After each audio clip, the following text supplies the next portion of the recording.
So finally మన శంకర వరప్రసాద్ గారు కుమ్మేశారు. Yes, ఇది మెగాస్టార్ చిరంజీవి సినిమానే కాదు, complete credit goes to the director Anil Ravipudi.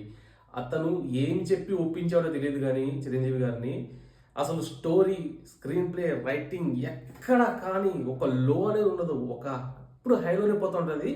ఇదంతా complete family drama. It's not commercial movie. ఆ ఫైట్స్, యాక్షన్స్ అని కేవలం చిరంజీవి గారి ఫ్యాన్స్ కోసం కావచ్చు, వాటి కోసం కొంచెం పెట్టినారు స్టార్టింగ్ అండ్ ఎండింగ్లో. మిగతాదంతా ఫ్యామిలీ ఎమోషనల్ డ్రామా.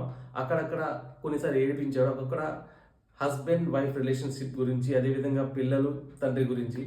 సో ఆ విధంగానే ఇది సింపుల్ ఫ్యామిలీ డ్రామా. అంటే ఒక మొగుడు పిల్లలు విడిపోతారు, దాని తర్వాత వాళ్ళు కలుస్తారు, అంతే. పెద్ద స్టోరీ, దానికి సంబంధించి అనాలిసిస్ అది ఏం లేదు, సింపుల్ స్టోరీ.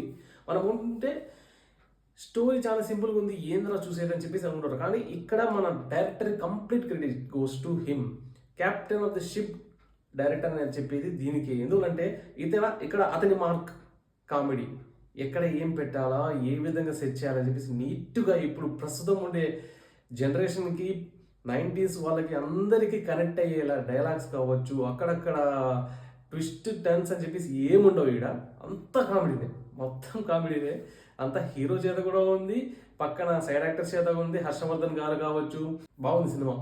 1-2 సార్లు కాదు, 3 సార్లు కూడా చూడొచ్చు.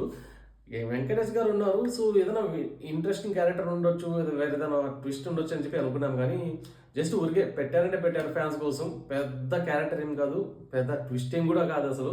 జస్ట్ ఊరికే కాసేపు ఇద్దరు ఫ్యాన్స్ బాగా ఎంజాయ్ చేస్తారు అంతేగాని ఓవర్ క్వాలిఫైడ్ చిరంజీవి గారు ఇలాంటి క్యారెక్టర్స్ అసలు ఈ ఏజ్లో ఇలాంటి క్యారెక్టర్స్ చేయడం అనేది సాహసం అని చెప్పాలి. ప్లస్ ఆ విధంగా చేస్తూ కామెడీ పంచడం.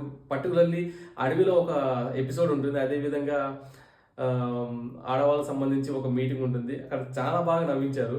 సో చాలా బాగుంది మూవీ, చాలా బాగా ఎంజాయ్ చేసాం, నవ్వి కరుపుని వస్తుంది. సీరియస్గా చెప్తాను, బాగుంది సినిమా.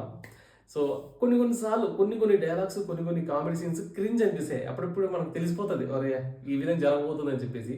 అది తప్ప మిగతా సినిమా అంతా ఓకే, బాగుంది. ఎస్, హిట్ అని చెప్పాలి. బ్యాక్గ్రౌండ్ మ్యూజిక్ పర్టికులర్ చెప్పాల్సింది, భీమ్ సెసరీలో చాలా బాగా ఇచ్చాడు. సో బ్యాక్గ్రౌండ్ మ్యూజిక్ గురించి 100 to 100 మార్క్స్ పడతాయి. అదే విధంగా సాంగ్స్ చూసి ఏంద్రబ్బా ఇలా ఉన్నాయని చెప్పేసి అనుకుంటాం songs, but as usual cinema సందర్భానుసారం వచ్చినాయి సాంగ్స్ అవి. So what else, go and enjoy. Pongal winner, ఇంకా 2-3 సినిమాలు వస్తాయి, అవి కూడా విన్నర్ అంటే బాగుంటాయి. మమ్మల్ని ఎంటర్టైన్ చేయండి. Anil Ravipudi, you are still on track. Keep maintain the same and entertain us. Signing off, Dugout Reviews.